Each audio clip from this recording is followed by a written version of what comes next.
Hello and welcome to the video. I am finally getting together on Degus, who are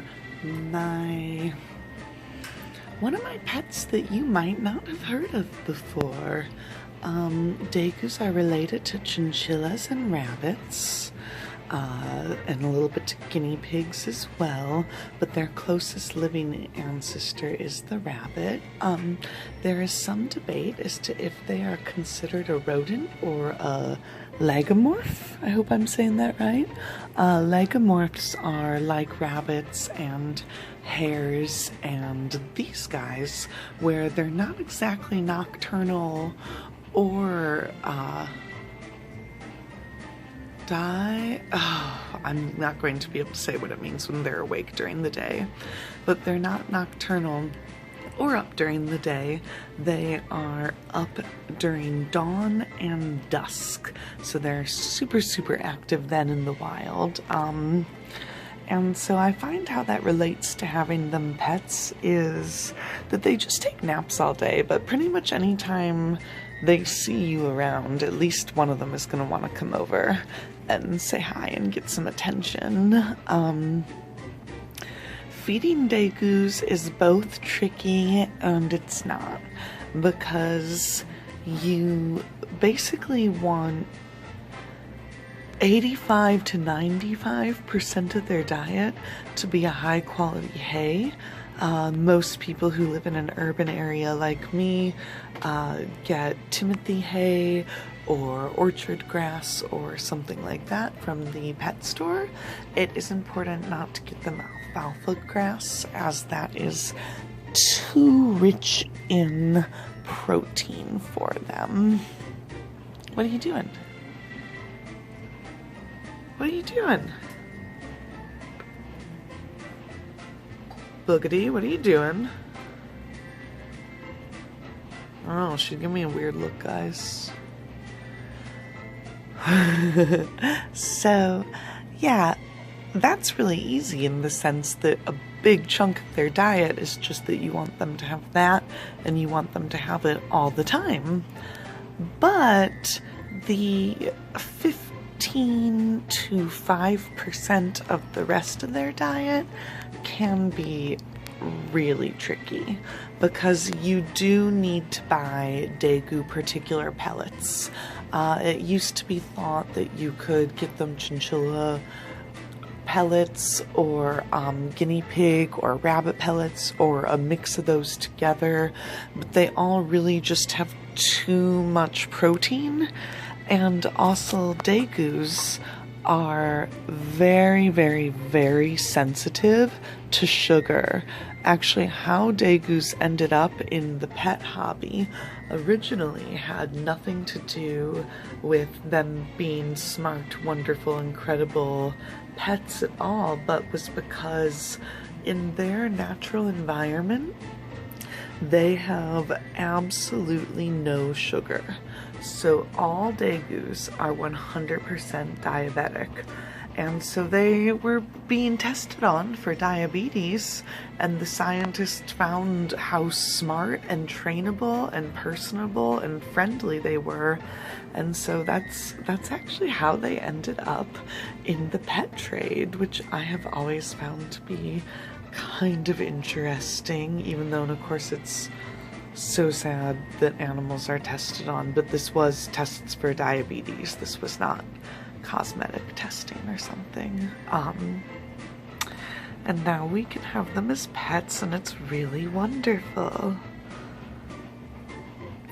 But anyway, you do want to get a high quality Degu pellet. They're not very expensive, but you do usually have to order them online, and you want to be sure you get a Degu particular pellet. I've used both Sunseed and Exotic Nutrition and been really happy with both of those. I think I have Exotic Nutrition now, but I think I will get the Sunseed brand next because they seem to like it just a little bit more. And I like it that it doesn't already have oats in it, because oats are something I like to give them as a treat. Degus are big groomers. They will groom on you. They're licking me and licking like my hair and giving me little like, nibbles isn't the right word, but like numbs on me a little bit. That's their way of trying to groom you, and they do that to each other all day. One of the reasons, they're very social animals, and one of the reasons why they have to be social animals, you have to buy them in pairs or groups of 4 or larger, because their ears and a lot of their body parts, did I say a lottie? Oh my goodness. Oh, it's been a long day. A lot of their body parts can't be cleaned by themselves and are really delicate and kind of hard for us to clean, so they just need to be able to constantly groom each other. They also need to always have a sand dish in their enclosure to clean themselves in, and it's very important to just give them plain old sand, not chinchilla dust or powder. When I first got them, I was buying them chinchilla dust and powder, but that is not actually what is best for them. They do love playing in the chinchilla dust. They just love playing in the chinchilla dust, but they should only have that a couple of times a month as like a fun treat, and to get their coats extra clean and shiny, because they are just their respiratory sensitives are too delicate for how powdery the chinchilla dust is. It gets in their lungs, and I mean, you can see it's all inside their cage. Even though I just spot cleaned this today. So Degus are very, very messy, and they do need a very large enclosure,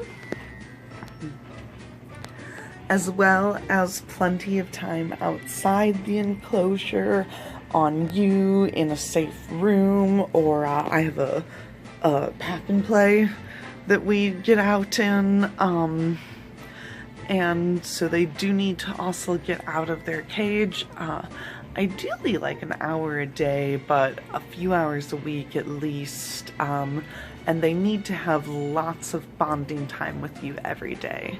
Right now I work from home, so multiple times a day I just come down and spend 5-10 minutes with them, letting them climb all over me, giving them treats for spinning around or coming to my shoulder, and just really enjoying them.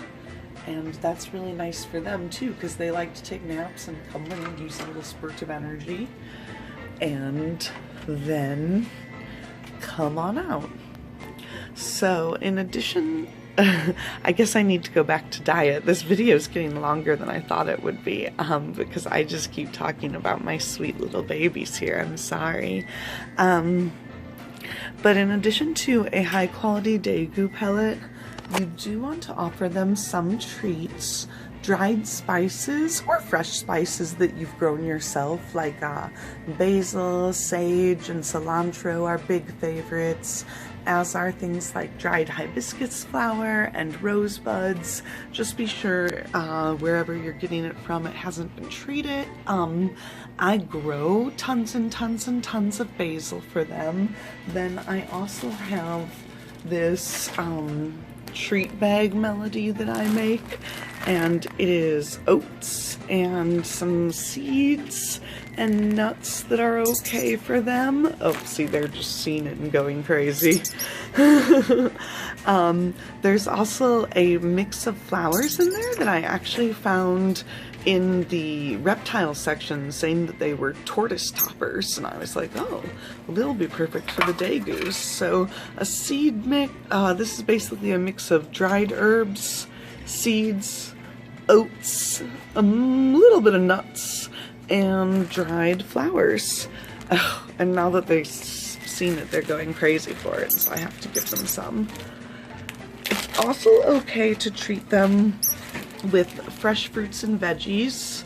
Less fruits. I mean, if you really need to trick them or something, a little apple is okay, but more veggies. You want to stay away from anything in the cabbage family, but things like fresh herbs, spinach, dark leafy greens. Kale isn't the best, but most dark leafy greens, chard, things like that are good for them to have once, maybe twice a week. I give mine frozen peas and frozen green beans sometimes, as well as occasional carrot pieces. A lot of those things I provide them frozen because Degus are very, very, very sensitive to temperature, and they actually prefer things to be below 70 degrees. That's one of the reasons why they live in my basement and not the main part of my house. They're really wonderful pets. They do live up to 10 years or more in captivity, so you do want to get them with a long-term commitment, and you do want to keep them in groups of 2 or more than 4, and you want them to be the same gender because they will breed like crazy. And they're not the easiest to rehome. People haven't really heard of Degus, and even though they're these wonderful pets, they are a big commitment, and maybe I'll make a further video on them too, but this is just my long overdue basic Degu care video. And if you have any more questions about Degus that you'd like for me to address, let me know, because I would be happy to do so. Love your pets, and they will love you back.